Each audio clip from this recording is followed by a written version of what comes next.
Guys like you don't walk in here with this kind of money. Daddy? I'm calling the police.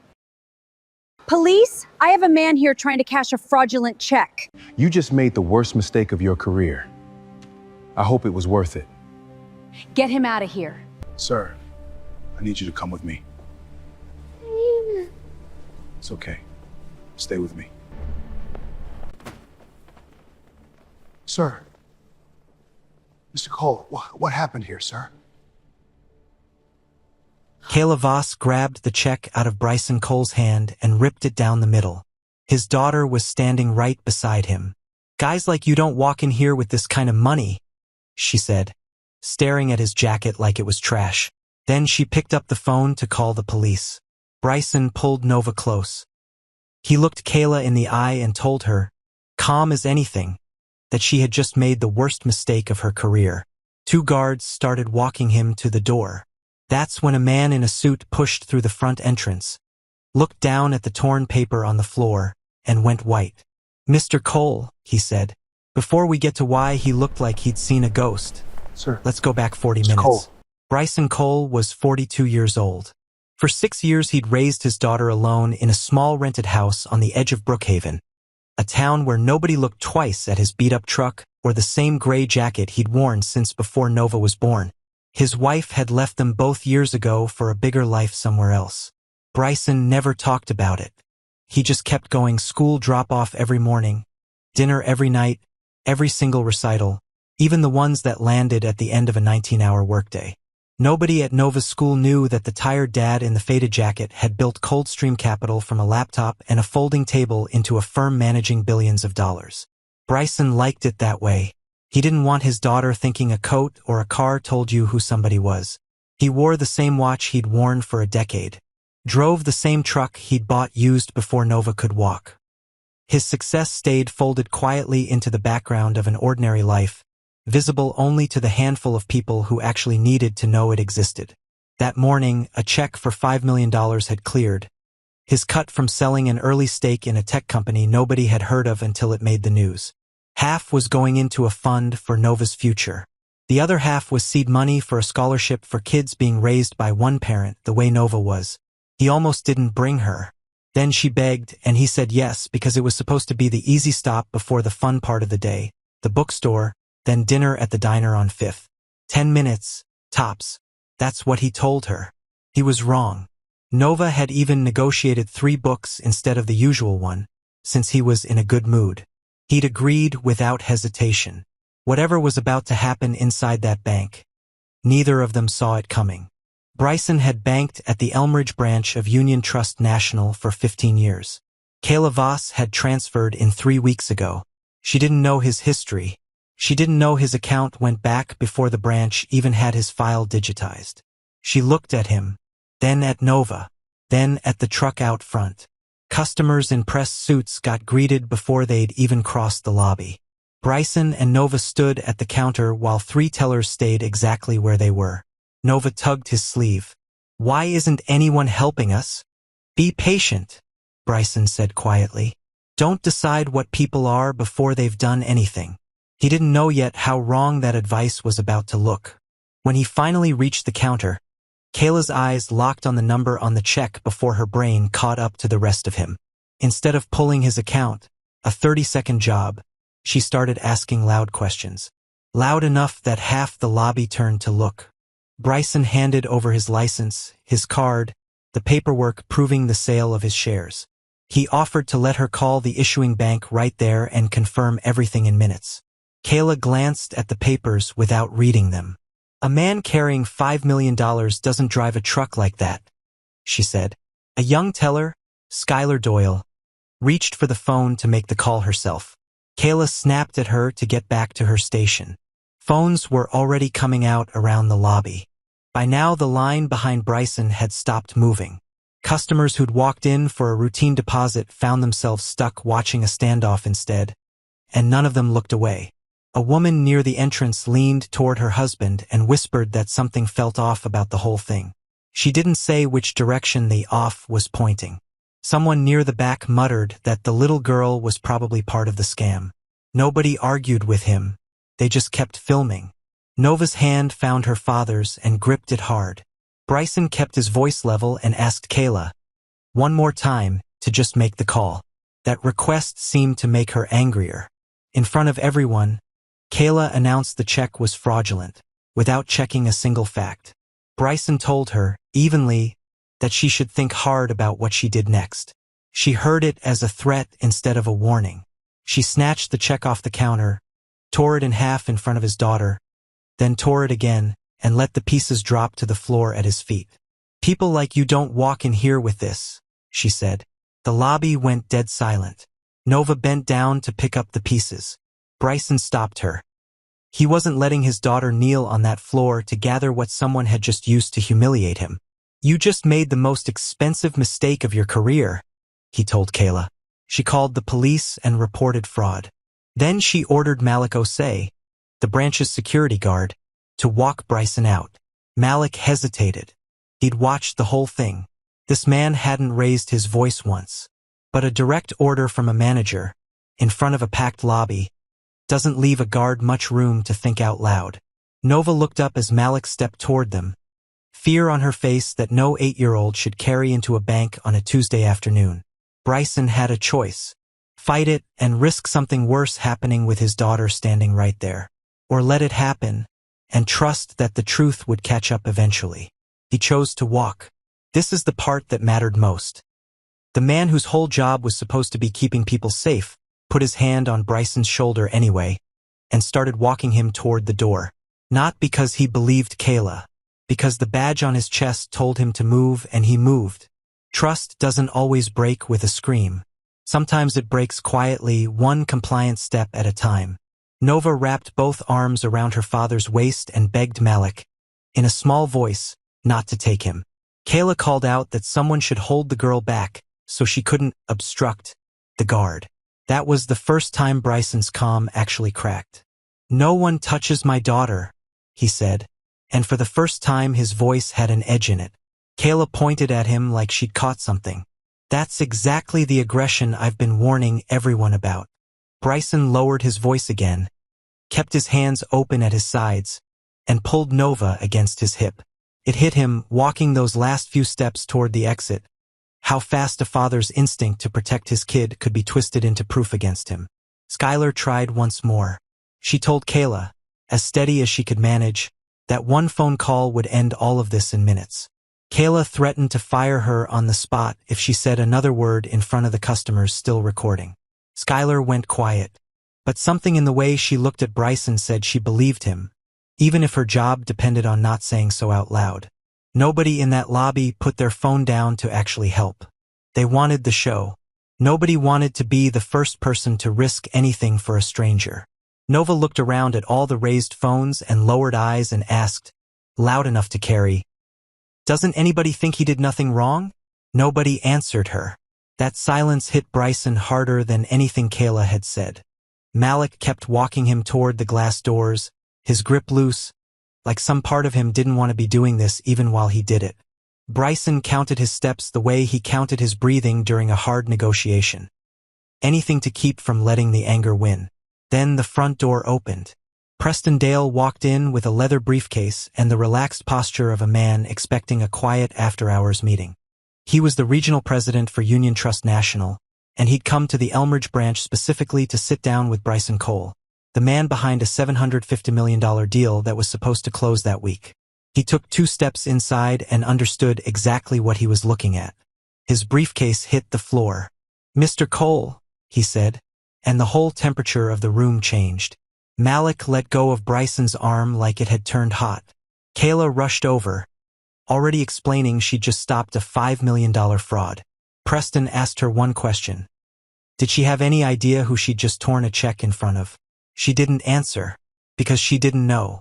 In front of the whole lobby, Preston explained who Bryson Cole actually was. Founder of Coldstream Capital, the client behind the biggest deal the bank had on the table, the only person with the authority to walk away from it. The check, he said, had already been confirmed as legitimate that morning. Kayla had never once checked. Then Preston crouched down to Nova's level and apologized to her directly. It was the first time since they'd walked in that anyone had spoken to her like her fear actually mattered. The customers who'd been filming lowered their phones. None of them deleted the footage. Kayla straightened her blazer and tried to recover, insisting Bryson should have dressed the part or announced who he was the moment he walked in. Does a customer need to be rich before he deserves basic decency? Bryson asked her. She said she was only following procedure. Preston asked her to name the procedure that let a manager destroy a customer's property in front of his child. There wasn't one. While everyone's attention was on Preston, Kayla slipped behind her terminal and started deleting the note she'd added to Bryson's account. The one calling him a threatening customer with a high fraud risk. Skylar caught it. She crossed the lobby and put her hand flat on the keyboard, stopping the deletion mid-motion. "That note stays exactly where it is," she said. Then she told Preston the cameras had caught every second of it, from the moment Bryson walked in to the moment the check hit the floor. Kayla's face went pale. Preston fired her on the spot, right there in the lobby, in front of the same people who'd watched her tear the check apart 10 minutes earlier. She asked to talk privately. He refused. "You humiliated him in public. You'll answer for it in public." Malik got a suspension instead of a firing. The footage showed he'd never used force, and he'd let go the second Preston spoke. "I knew something felt wrong," Malik admitted, mostly to himself. "I just didn't trust it enough to say so." The police arrived not long after, responding to Kayla's original call, one that had described a black man attempting fraud and threatening staff. For 1 second, walking toward 2 uniformed officers, Bryson felt the same tightening in his chest all over again. Another round of assumptions waiting to happen. Didn't, Preston explained. The officers apologized, took statements, and closed the case within 48 hours. No fraud, no threat, and Kayla's original report flagged as false from the start. By then, it didn't matter. A 10-second clip of Kayla tearing the check while Nova watched was already online, and it didn't stay small. Within a day, it had national attention. News vans showed up outside the same glass doors. Reporters found out Bryson was a single father who'd raised his daughter alone for 6 years, and that the torn money was supposed to fund scholarships for kids just like her. Old photos surfaced of him dropping Nova at school. Neighbors described him to reporters as quiet and private, a man who'd never once mentioned the size of his company to anyone in Brookhaven. The gap between what the money was actually meant to do and how its owner had just been treated only made the outrage grow with every share. Commentators argued about the footage for days. The line Kayla had used at the counter, "Guys like you don't walk in here with this kind of money," got repeated across every outlet until it was impossible to escape. A few reporters dug into her employment history and found complaints that had never made it past an internal file until that week. Union Trust stock started sliding. The board called an emergency meeting. Investigators found Kayla had a documented history of freezing accounts belonging to black customers and lower-income customers. Over a dozen buried complaints, everyone closed without real review. One former teller said she'd reported an almost identical incident 2 years earlier, involving an elderly customer. Nothing had happened then either. What looked like one manager's bad afternoon was actually a pattern the whole branch had been protecting for years. Executives who had never once asked about a single branch manager suddenly wanted hourly updates. More than one board member floated the idea of a quiet private payout, hoping the story would vanish from headlines before it cost them the deal. Preston refused every time he was asked, telling the board that Bryson Cole did not strike him as a man who could be bought into silence, and that trying would likely make everything worse. That night, Bryson sat across from Nova at their kitchen table. Neither of them touched their food. She looked up. "Would anyone have said sorry if they didn't find out you were rich?" He set down his fork. He had nothing to give her that didn't feel like a lie. He'd been cleared because he happened to hold power most people never would.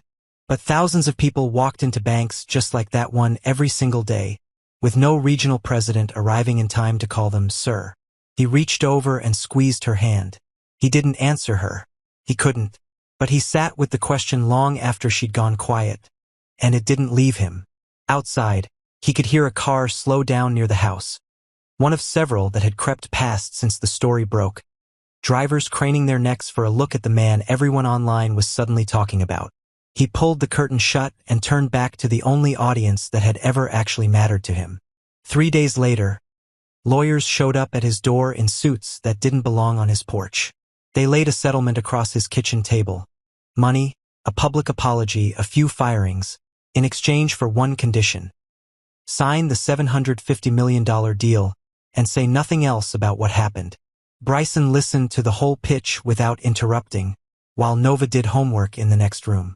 Part of him wanted to take the money, take his daughter, and never walk into another Union Trust branch again. But he kept hearing her question. If nobody had known he was rich, would anyone have apologized at all? He thought about the customers in that lobby, phones raised, mouths shut, about how easily an entire room could agree, through nothing but silence, that an injustice happening right in front of them didn't require anyone to actually do anything. Punishing one manager wouldn't touch that. Only something built to outlast the headlines might. Punishing Kayla would feel good. It wouldn't change what happened to the next person who walked in without a fortune behind them. It wouldn't undo the silence of an entire lobby that had watched and filmed and said nothing. He turned down the settlement. He told the lawyers he wasn't interested in being paid to stay quiet. Instead, he laid out conditions that had nothing to do with his own bank account. Independent audits for discrimination at every branch. A second manager required to approve any account freeze. Customers guaranteed the right to independent verification. Real protection for employees who spoke up. The condition he insisted on because of what he'd watched happen to Skylar. Training for staff like Malik on when to question an order instead of just following it. No more deleting footage once a complaint was filed. Customer rights posted in plain language in every branch. And a permanent fund for single-parent families, seated with the same money that had once been torn apart on a lobby floor. The board pushed back at first, calling some of the conditions far beyond what one bad afternoon required. Preston sat through the negotiations reminding them, more than once, that refusing Bryson's terms would cost them a great deal more than accepting them. Within the week, every condition was written into the final agreement, along with a public timeline for when each change would take effect. Kayla lost her banking license for good, and now faces a civil rights lawsuit and a charge for filing a false police report. Malik was reinstated and went through the very training program Bryson had demanded. When Bryson saw him again weeks later, Malik apologized quietly, admitting he wished he'd trusted his own instincts instead of waiting for permission to do the right thing. Bryson told him there was nothing left to apologize for. He remembered exactly how loose that grip on his arm had been, and how fast it had let go. Skylar was promoted to assistant branch manager, put in charge of rolling the new training out across the region, because she was the only person in that lobby who'd said something while everyone else stayed quiet. Bryson thanked her himself before he left that day, and told her that one voice speaking up had mattered more than she probably realized in the moment. The bank issued a replacement check once the original was formally voided. Bryson split it exactly as planned, half into the fund for Nova's future, half into what was now called the Cole Family Scholarship, built for kids being raised by one parent the way he once raised his. 3 months later, Bryson and Nova walked back through those same glass doors. He still drove the same truck, still wore the same jacket. An employee greeted them before either of them said a word. Nobody's eyes lingered on his coat this time. Nova didn't ask why nobody was helping them, because someone already was. A new mother was opening her son's first savings account at the counter. Met with none of the suspicion Bryson and Nova had faced that same afternoon 3 months earlier. Nobody questioned whether she belonged there. A small placard near the entrance now listed every customer's rights in plain language, along with a number for a complaint line that had nothing to do with the branch itself. None of the customers who'd once stood there filming ever came back. Bryson noticed the empty space where they used to stand and didn't say anything about it. Nova watched the new mother for a moment, then looked up at her father. "Is that why you didn't just shut the whole bank down?" Bryson thought about how to say it so she'd actually understand it, not just hear it. "Closing a door is easy," he told her. "Keeping it open for everyone is the hard part." He let her hand the very first scholarship letter to a boy being raised by his father alone, and watched her really understand, that the $5 million had never been what made him matter. What mattered was what he did with the power to hurt someone back, and chose not to use it that way. They walked out together, finally finishing the plan from 3 months before, the bookstore, then the diner on Fifth. If you'd been standing in that lobby with your phone already raised, would you have kept filming? Or would you have been the first person in the room brave enough to put it down?